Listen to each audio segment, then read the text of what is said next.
When I gave my testimony at the ARM meeting on February 8, voicing my concerns regarding Trustee Dana Huna's contradictory statements that he verbalized about Trustee Rowena Khanna at the restructuring meeting on February 2nd, Trustee Dana Huna rebutted the statement that I made to Trustee Robert Lindsay about the fact that after I reviewed all of the meetings in 2016 regarding CEO's contract, I did not find, I repeat, I did not find any minutes that show the board voted and ratified CEO Crabb's new contract, which Trustee Dana Huna then stated the board would need to buy out for $450,000 during the board meeting on January 2nd, 2017. According to CEO Crabb, he signed his contract in November 2016. Trustee Dana Huna claims he was at the meeting when it was ratified. He stated, right next to me, I was there. According to Trustee Robert Lindsay's email responses to me on February 14 about the missing minutes, it was brought to my attention by his aide that it may or may not have been ratified during the closed executive session. Later, it was clarified to me that at the board meeting on October 6, 2016, it may or may not have been ratified during the executive session in which agenda item 6B was discussed, and I'm on the end of my testimony. At the 6B was discussed, quote, consultation with Robert G. Klein regarding questions and issues regarding ongoing legal and personnel matters pursuant to HRS 92-5A4. Quote, this was a change in the normal way in which CEO's contract was noted on the agenda in minutes of July and August 2016 as consultation with Robert G. Klein regarding questions and issues regarding a new 3-year contract for the position of OHA CEO. If you review the October 6, 2016 meeting, Trustee Dana Huna and Trustee John Waihe'e were both absent. Therefore, the statement, I was there, is another blatant and deliberate false statement. Another concern, and this is the last one I would like to bring up, is the fact that at the very first meeting I attended on February 2nd, the person sitting next to me was clapping after Trustee Dana Huna made a statement. It startled me, because I don't like heckling or applause from the gallery during public meetings as if it was a sporting event. As a teacher, I teach keikis about this disrespectful behavior. When I asked the person if he worked at OHA, he stated yes. When I asked him if he worked for a trustee, he pointed to Trustee Dana Huna. The person clapping was OHA aide Davis Price. Soon after he answered me, he got up and he took a seat on the other side of the room. I bring up these concerns because, in addition to these disturbing statements and incidents, Trustee Dana Huna has displayed other exclusive behavior during meetings. At the most recent BAE and BOT meetings in which I gave verbal testimonies, if you look at the videos, you will see Trustee Dana Huna displaying negative facial and body language during my testimonies and the testimonies of other beneficiaries. Upon reviewing videos of the other board meetings last year and since the beginning of this year, you will see the same negative facial and body language from only Trustee Dana Huna whenever a beneficiary or trustee expresses a point of view contrary and opposite to Trustee Dana Huna's point of view. All of this is concerning to me for one reason only. The OHA Board of Trustees represents a democracy. We all know what democracy means. It's inclusive to all points of views. I'm concerned because Trustee Dana Huna and his aide Davis Price may or may not be displaying the opposite of a democracy, which is an authoritarian regime. Authoritarian regime is defined as follows: government by a little group of leaders, in contrast to totalitarian regimes, which is based on an ideology. Authoritarian regimes have no distinct state ideology and grant some amount of freedom, example, economic and cultural, as long as their rule is not jeopardized. The most important goal of authoritarian regimes is the maintenance of power and the personal enrichment on cost of the country and its population. It is stated that modern democracy were created as a reaction to a concentration and abuse of power by the rulers. Democracy is a form of government where a constitution guarantees basic personal and political rights, fair and free elections, and independent courts of laws. It also includes good governance, which focus on public interests and an absence of corruption. Thank you. Thank you, Jermaine. Anyone have questions or concerns? I have a concern. Yes. Trustee Ahuisa. Yeah, I feel that when you come here and give testimony, oh, I'm not going to talk to the chair, that when beneficiaries come here and give testimony, that they can leave out names. They can say a trustee, or that's what we do. Again, I'm going to say in the House of Rep, we just say we don't see the name. We say representative from districts so and so. We can say trustee from Molokai, trustee from the names, and trustee aide is another way of saying. I just want to Okay. explain to the chair. Thank you. That would be your preference whenever the board's addressed. So I'll make note of it, and Jermaine, if you could give that thought as well. The same way that he had been pointing out Akana, Akana, Akana since I started watching in January, watch previews of last year, and all the interactions all the way up into the restructuring. He blatantly just said one name. He didn't give everybody's. That's what I asked you in the beginning of this testimony. I didn't get everybody's. So I had created everybody's attendance record based on the because he hasn't provided. So again, just like you said, don't single out someone. In my email, which you got a copy of, I said don't single out someone. In the Got it, what you was trying to say today. so what you're saying is I should muffle myself and not point out discrepancies of specific individuals. Run for office 2018. I'm sorry. I said next time you should run for office 2018. You said I should run for office of the OHA. I think, I do. if I may Isn't interject. that a derogatory statement in light of the fact that the elections is 4 more years from today? Jermaine, the suggestion from Trustee Ahuisa Yes. was this. Instead of pointing out Trustee Ahuna, if you could say Trustee from Kauai. I mean, that's what I'm Okay. hearing. Oh, I see. I see. Oh, okay. Okay. I'm sorry. So I should just say trustee Kawai or trustee at large. Okay. So when there's three at large, how do I mention which at large? There's three. Because that's Akina, Akana, and Apo. No, Apo is Oahu, and it's Waihe'e. Yeah. Trustee Ahuisa. Four. Oh, okay. Yeah. Well, I apologize if you feel that I addressed it incorrectly, and I'll make those corrections. But I would also like to reserve my autonomy as far as if whatever I see happening on the board and the way that the board is expressing themselves, that if I'm mirroring what the way that you express yourself, please forgive me at Kalamai. For Trustee at large, we'll figure something out. Maybe Trustee at large from Kalihi. Something like that. Okay. Thank you, Jermaine. Thank you. Kapuana. Yes, Jimmy, I just have a Oh, comment. Trustee Aquino. Um, Aloha, everyone, and oh, Chair. Please forgive me, Chair, trustees, and beneficiaries for being tardy. I got back this morning from representing OHA at the Common Fund meeting, and I read on the website that we're at 10 o'clock. So, kalamaya.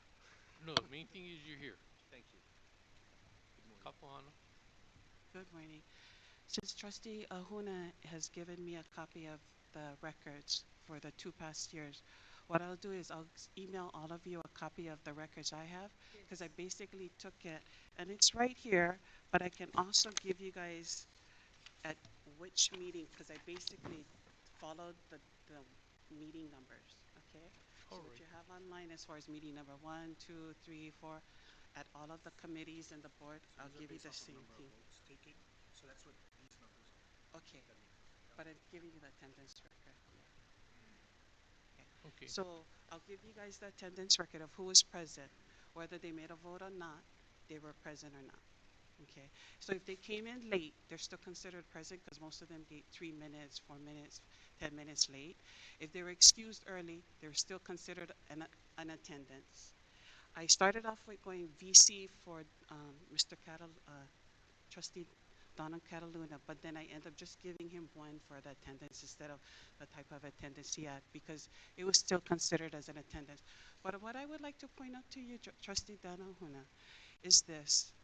In all of the meetings that I reviewed, every one of them, including the ones that you got over here, yeah, with numbers, they're classified as excused absences.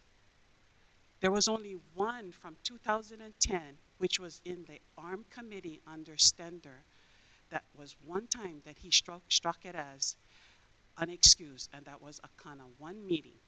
And then there were several meetings in the ARM that there was no quorum during the time that Trustee Stender was here. So there was no meeting, so I didn't include it as an attendance. Okay? Okay. So I'll email it to you guys. Thank you for listening to my concerns. Sure. Trying to clarify. What we see before us, Trustee Ahuna, is at the Board of Trustees meeting. Am I correct? And you were referencing the committee discussion. No, Is I, y'all's reflected all only BOT?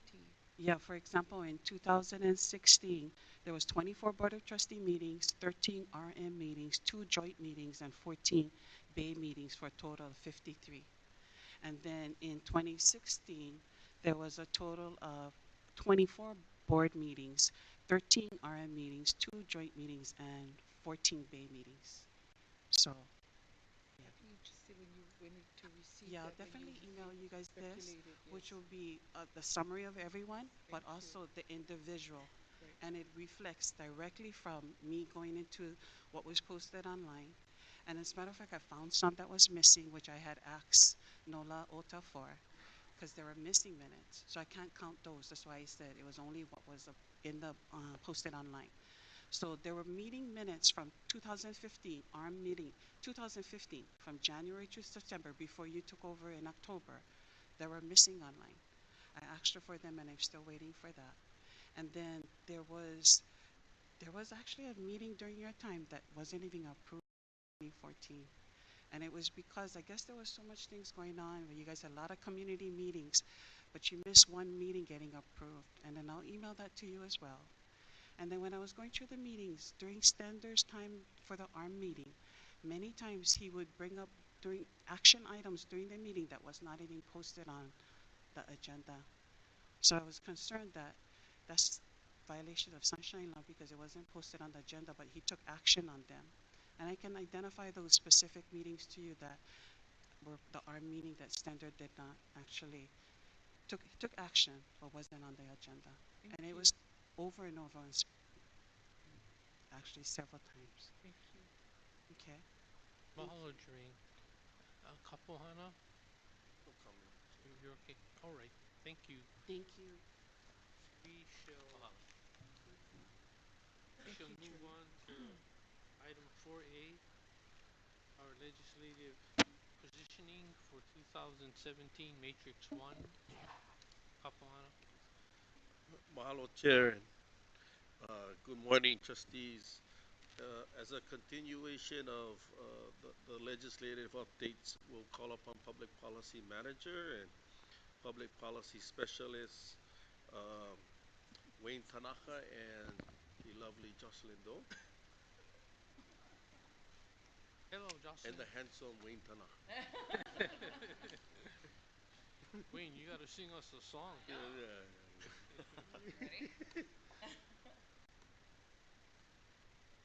Oh, okay.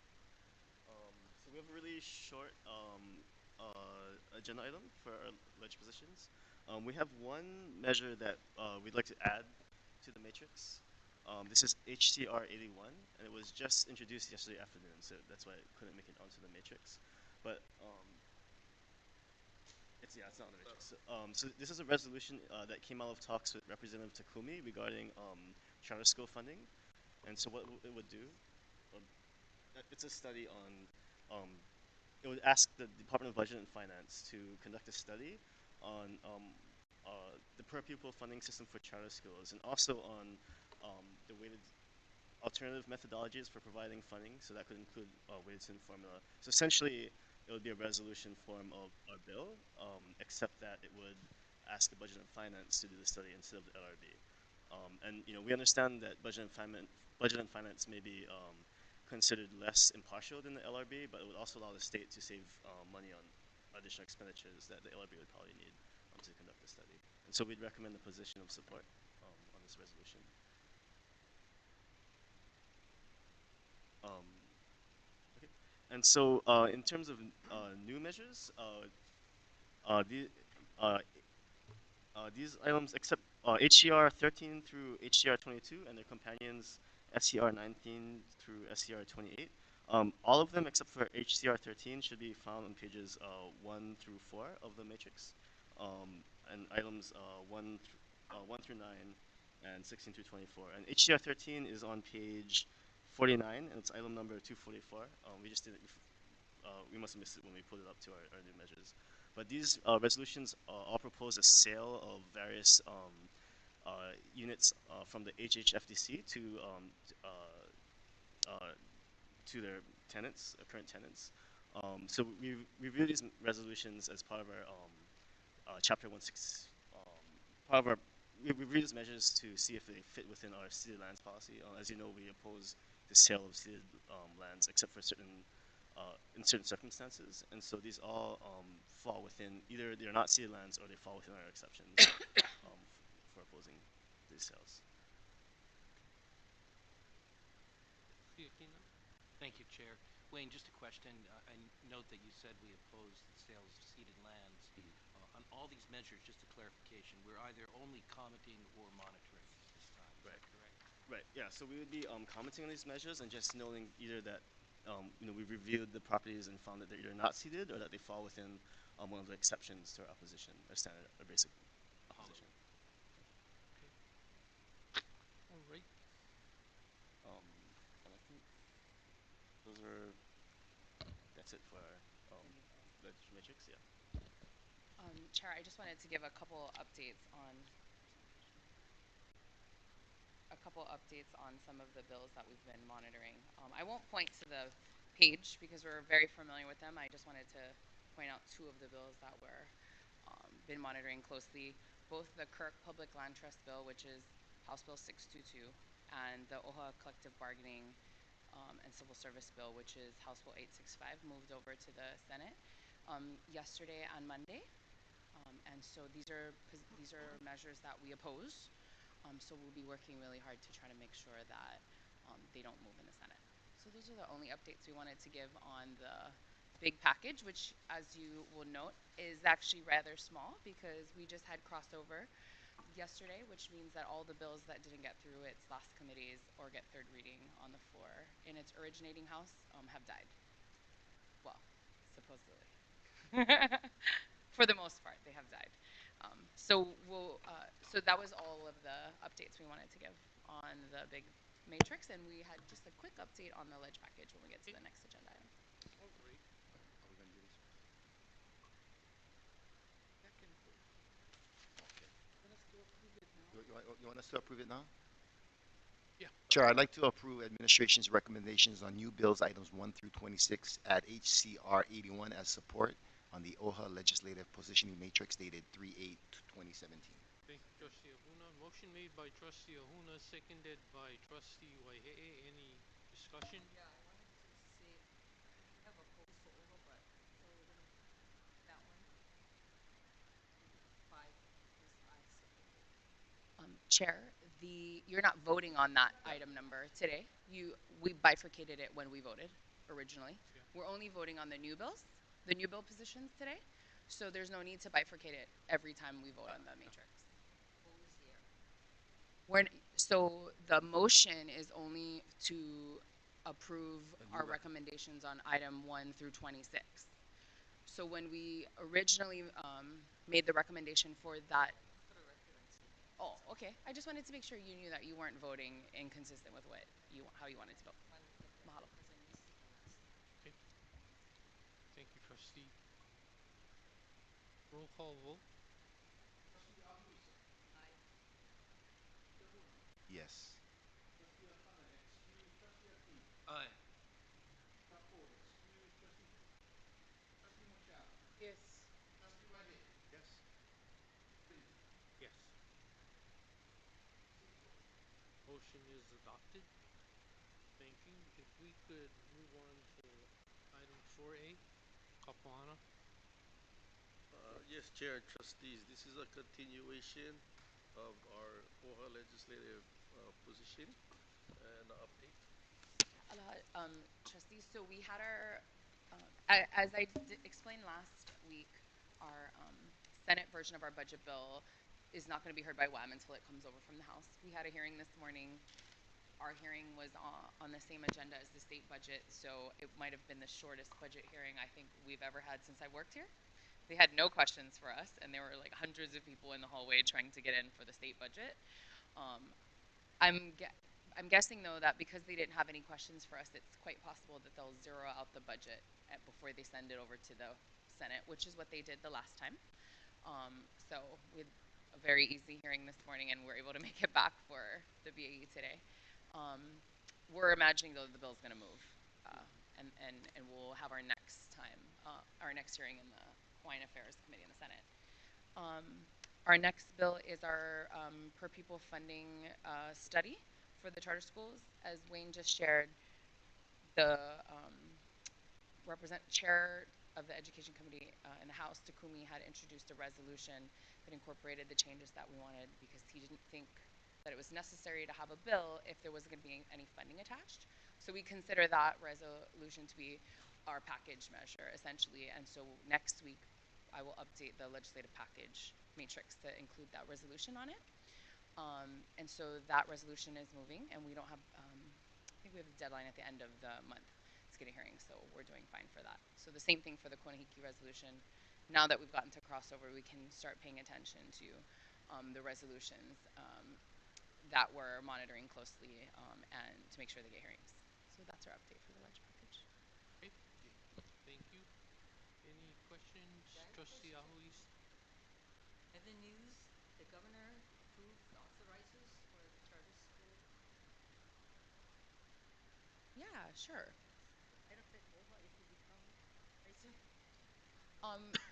It just creates a process for, it established, the governor approved the administrative rules that allows for more than one authorizer for the charter schools. I think the challenging thing about having multiple authorizers is going to be where the fixed costs are going to be for the second authorizer, where those costs are going to come from. We already don't have enough funds going to the charter schools for what they need, including facilities. And so I suppose if the trustees are interested in applying to be authorizer, that would be something that we would discuss. But Board of Ed approved this so-called thing that went to the governor and approved it. Yes, it's effective as of February 18th.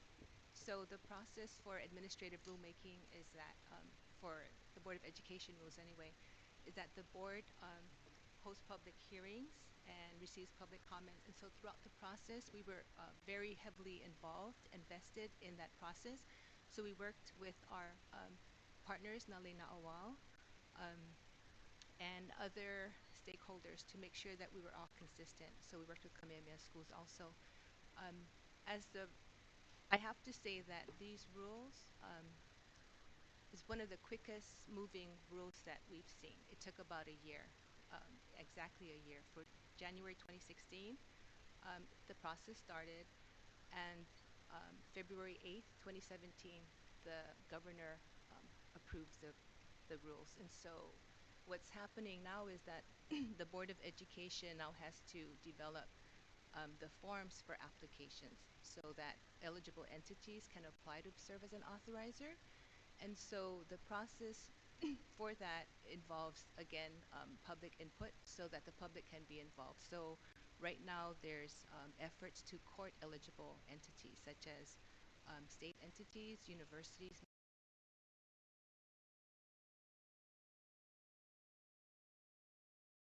nonprofits. So that's what's going on now. And also the Board of